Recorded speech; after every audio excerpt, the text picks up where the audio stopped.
سائیں پیر نصیر الدین نصیر صاحب کا کلام ہے۔ کشتیاں اپنی کنارے سے لگائے ہوئے ہیں، کیا وہ ڈوبے جو محمد کے ترائے ہوئے ہیں۔ نام آنے سے ابو بکر و عمر کا لب پر کیوں بگڑتا ہے، وہ پہلو میں سلائے ہوئے ہیں۔ حاضر و ناظر و نور و بشر و غیب کو چھوڑ، شکر کر وہ تیرے عیبوں کو چھپائے ہوئے ہیں۔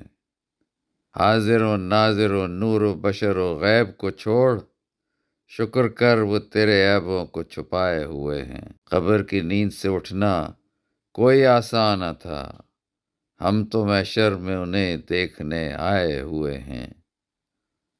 کیوں نہ پلڑا تیرے اعمال کا بھاری ہو نصیر، اب تو میزاں پہ سرکار بھی آئے ہوئے ہیں۔ کشتیاں اپنی کنارے سے لگائے ہوئے ہیں، کیا وہ ڈوبے جو محمد کے ترائے ہوئے ہیں۔